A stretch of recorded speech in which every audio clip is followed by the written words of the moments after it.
সবাইকে আরও একবার আমাদের চ্যানেলে স্বাগত জানিয়ে শুরু করছি আজকের আলোচনার আলোচ্য বিষয় সপ্তম শ্রেণীর বাংলা পাঠ্যের অন্তর্গত অন্যতম একটি কবিতা কবি সুকান্ত ভট্টাচার্যের লেখা চিরদিনের। প্রথমেই আমরা কবি সম্বন্ধে কিছু জেনে নিই, দেখে নেওয়া যাক কবি পরিচিতি। আমাদের আজকের আলোচ্য কবিতা চিরদিনের কবিতাটি যিনি লিখেছেন তিনি আর কেউ নন, আমাদের অতি পরিচিত এবং আধুনিক বাংলা সাহিত্যের অন্যতম একজন কবি সুকান্ত ভট্টাচার্য। এনার জন্ম হয় 1926 খ্রিস্টাব্দের 15ই আগস্ট। পিতা নিবারণচন্দ্র ভট্টাচার্য, মাতা সুনীতি দেবী। ইনি সাধারণভাবে বাংলা কবিতায় সাম্যবাদী চেতনার বিকাশ ঘটান। সাম্যবাদী চেতনা মানে হলো সমতার চেতনা, যেখানে সবাইকে সমান চোখে দেখা হয়। তার উল্লেখযোগ্য কাব্যগ্রন্থগুলির মধ্যে জানা যেতে পারে ছাড়পত্র, ঘুম নেই, পূর্বাভাস, মিঠে কড়া। চিরদিনের কবিতাটি তার ঘুম নেই নামক কাব্যগ্রন্থ থেকে নেওয়া হয়েছে। এই প্রতিভাবান কবি বঙ্গ সাহিত্যের ভাঁড়ারকে শূন্য করে বিদায় নেন 1947 খ্রিস্টাব্দের 13ই মে। এবার আমরা প্রবেশ করব মূল কবিতার সামগ্রিক আলোচনায়। আজকে আমাদের আলোচ্য পাঠ্যাংশ হলো চিরদিনের, কবি সুকান্ত ভট্টাচার্যের লেখা। কবি তার কবিতার নাম এমন দিলেন কেন? কখনো কখনো যদি আমাদের সমাজ সভ্যতার যে দৈনন্দিন যে গতি, এই দৈনন্দিন গতি যদি স্তব্ধ হতে চায়, তখন মানুষের অক্লান্ত পরিশ্রম, মানুষের জীবন চালনার রীতি, মানুষের যে বেঁচে থাকার, টিকে থাকার যে একটা লড়াই, সেই যে লড়াকোন মনোভাব যেন জীবনে আবার নতুন করে গতিময়তা প্রদান করে। প্রতিকূলতা থেকে সরে গিয়ে মানুষ প্রতিকূলতাকে জয় করে যে জীবনের যে চালনার যে রীতিনীতি, সেটাই কবির এই কবিতার বক্তব্য। সেই জন্য কবিতার নাম চিরদিনের। এখানে বৃষ্টিমুখর লাজুক গায়ে এসে থেমে গেছে ব্যস্ত ঘড়ির কাঁটা। এখানে কবি এমন একটা গ্রামের কথা বর্ণনা করছেন যেটা কোথাও না কোথাও গিয়ে একটা সুন্দর গ্রাম, সুন্দর বৃষ্টিমুখর গ্রাম। এখানে বৃষ্টিমুখর লাজুক গাঁ কথাটির অর্থ কী?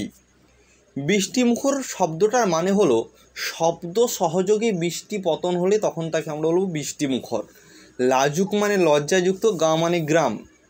গ্রামের নববিবাহিত বধূর মতো বা গ্রামের বধূদের মতো, গ্রামের বধূরা যেমন ঘোমটা দিয়ে লজ্জা নিবারণ করে থাকে, লাজুকে হয়, ঠিক সেই রকমভাবেই যেন কোনো একটা গ্রামের কথা যেখানে কবি বলছেন বা ব্যাখ্যা করছেন, সেই গ্রামটা যেন লাজুক গাঁ, যেখানে সর্বদা বৃষ্টির মুখরিত আওয়াজ শোনা যায়। এসে থেমে গেছে ব্যস্ত ঘড়ির কাঁটা। আমাদের দৈনন্দিন জীবনের যে ব্যস্ততা, সামগ্রিক জগতের যে ব্যস্ততা, সেই সমস্ত ব্যস্ততা যেন থমকে দাঁড়িয়েছে এই সুন্দর গ্রামের কাছে। সেই গ্রামের যে সৌন্দর্যটা, সেটা বর্ণনা করতে গিয়েই কবি ব্যাখ্যা করছেন বৃষ্টিমুখর লাজুক গাঁ। সবুজ মাঠেরা পথ দেয় পায়ে পায়ে, পথ নেই তবু এখানে যে পথ হাঁটা। সবুজ মাঠের যে পথ, তোমরা যারা গ্রামে বাস করো তারা খুব ভালো করেই জানবে, এই যে গ্রামের এই যে ধান কাটা তোলা হয়ে যায়, তারপর গ্রামের মাঠ দিয়ে অনেকে যেতে যেতে নির্দিষ্ট একটা পথ তৈরি করে ফেলে। অর্থাৎ হাঁটতে হাঁটতে হাঁটতে হাঁটতে সেই গ্রামের যে মাঠ, সে মাঠের মধ্য দিয়ে একটা পথ তৈরি হয়। সবুজ ঘাসের মাঠ থাকলেও সেই মাঠের একটা নির্দিষ্ট পথ থাকে, যে পথটা সবাই হেঁটে হেঁটে হেঁটে হেঁটে একটা নির্দিষ্ট পথ তৈরি করে। সেই জন্যেই এখানে কবি বলছেন সবুজ মাঠেরা পথ দেয় পায়ে পায়ে, পথ নেই তবু এখানে যে পথ হাঁটা। সবুজ মাঠের যে পথ, যার নির্দিষ্ট পথ নেই, নির্দিষ্ট ঠিকানা নেই, অর্থাৎ নির্দিষ্ট পথের যে রীতিনীতি নেই, কিন্তু তবু পায়ে পায়ে সে পথ হেঁটে পথ তৈরি হয়ে গিয়েছে।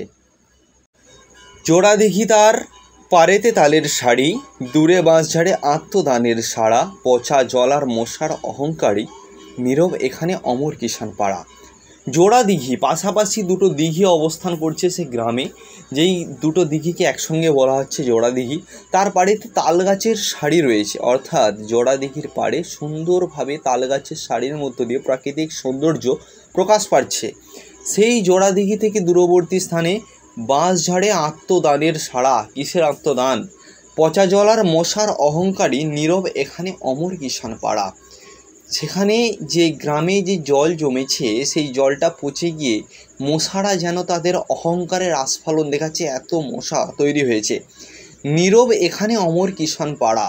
কিষান পাড়া, কিষান শব্দের অর্থ হলো কৃষক, পাড়া শব্দের অর্থ হলো অনেকগুলো ঘর যেখানে একত্রে থাকে, সেটা হচ্ছে পাড়া। এই কিষান পাড়া অর্থাৎ কৃষকদের যে জনবসতি সেটা নীরব। কেন নীরব? এই মশার জ্বালাতনে তারা নীরব হয়ে আছে, কোনো প্রতিবাদ করছে না, তারা অমর। এই মশার জ্বালাতন, মশার কামড় সহ্য করেও তাদের কোনো রোগব্যাধি হয়নি, সেই জন্যে তারা অমরত্ব লাভ করেছে, এবং অমরত্ব লাভ করেও তারা কষ্টকে সহ্য করে নীরবে রয়েছে। সেই জন্যই কবি বলছেন, পচা জল আর মশার অহংকারী নীরব এখানে অমর কিষান পাড়া। এই গ্রামের পাশে মজা নদী 12 মাস, বর্ষায় আজ বিদ্রোহ বুঝি করে। এই গ্রামের পাশ দিয়ে এমন একটা নদী বয়ে গেছে যে নদীটা মজা নদী মানে হলো নদীর গর্ভে পলি জমে জমে জমে জমে নদীর জল ধারণ ক্ষমতা হ্রাস পেয়েছে। ভূগোলের ভাষায় যাকে আমরা বলি নদীর নাব্যতা হ্রাস পাওয়া, ঠিক সেই রকমভাবেই এই গ্রামের পাশ দিয়ে বয়ে যাওয়ার নদীটা নাব্যতা হ্রাস পেয়ে মজে গিয়েছে। যারা বর্ষায় আজ বিদ্রোহ বুঝি করে। এই বর্ষায় বিদ্রোহ করে মানে কি, বর্ষার সময় অতিরিক্ত জল যখন নদীর মধ্যে জমে যায়, তখন সেই নদী যেহেতু তার প্রকৃত জল ধারণ ক্ষমতা হারিয়েছে, তখন সেই নদী জল ধারণটা ঠিকঠাকভাবে করতে পারে না। সেই জন্যেই সেই নদীর যে প্রবল গর্জন, নদীর যে প্রবল স্রোত, তাকে দেখে মনে হয় বর্ষার জল যেন বিদ্রোহ করছে। গোয়ালে পাঠায় ইশারা সবুজ ঘাস, এ গ্রাম নতুন সবুজ ঘাগড়া পড়ে। গোয়ালে পাঠায় ইশারা সবুজ ঘাস, গরুর যে গোয়াল যেটা কৃষকদের আভিজাত্য, সেই গরুর গোয়ালকে যাওয়ার রাস্তাটা এমনভাবে সবুজ ঘাস দ্বারা ঢেকে গিয়েছে, সেটা দেখে মনে হচ্ছে সবুজ ঘাস যেন ইশারা করে গোয়ালে পাঠিয়ে দিচ্ছে, আমাদেরকে নিয়ে যাচ্ছে সেই গোয়ালে। এই গ্রাম নতুন সবুজ ঘাগড়া পড়ে। বৃষ্টির পর সারা গ্রাম যেন নতুন সবুজ ঘাসে দ্বারা ঢেকে যায়, সেই জন্যই বলা হচ্ছে নতুন সবুজ ঘাগড়া পড়ে গ্রাম যেন নতুন রূপে সেজে উঠেছে। রাত্রি এখানে স্বাগত সান্ধ্য শাখে, কিষানকে ঘরে পাঠাইছে আলপথ, বুড়ো বটতলা পরস্পরকে ডাকে, সন্ধ্যা সেখানে জড়ো করে জনমত। যখন বিকেল গড়িয়ে সন্ধ্যা হয়, রাত্রি আসতে থাকে, তখন গ্রামের বধূরা সন্ধ্যাবেলায় তুলসী তলায় সন্ধ্যার প্রদীপ জেলে সন্ধ্যার শঙ্খ বাদন করে, সন্ধ্যার শাঁখ বাজায়, যেটা দেখলে মনে হয় এই গ্রামটা যেন সন্ধ্যাকে স্বাগতম জানাচ্ছে শঙ্খধ্বনি দ্বারা। সেই জন্য এখানে কবি বলছেন, রাত্রি এখানে স্বাগত সান্ধ্য শাঁখে, কিষানকে ঘরে পাঠায় যে আলপথ, সন্ধে হলেই কৃষকেরা আলপথ ধরে বাড়িতে ফিরে আসে। বুড়ো বটতলা পরস্পরকে ডাকে, সন্ধ্যা সেখানে জড়ো করে জনমত। বুড়ো বটতলা সন্ধ্যার পর বুড়ো বটতলায় যেন সবাই এসে এক জায়গায় জড়ো হয়, সেখানে তাদের মতো করে আবার প্রত্যেক দিন নতুন নতুন এক ধরনের জনমত গঠন হয়। সেই জন্যই বলা হচ্ছে বুড়ো বটতলা পরস্পরকে ডাকে, সন্ধ্যা সেখানে জড়ো করে জনমত। সন্ধ্যাবেলা সেখানে জনমত জড়ো হয়, এবং সেই যে পরস্পরকের কাছাকাছি আসা, সেটা দেখে মনে হচ্ছে যেন বুড়ো বটতলা পরস্পরকে ডেকে সন্ধ্যা সেখানে জড়ো করে জনমত, সন্ধ্যায় সেখানে জনমত জড়ো করছে। দুর্ভিক্ষের আঁচল জড়ানো গায়ে, গ্রামের লোক আজও সব কাজ করে, কৃষক বধূরা ঢেঁকিকে নাচাই পায়ে, প্রতি সন্ধ্যায় দ্বীপ জ্বলে ঘরে ঘরে।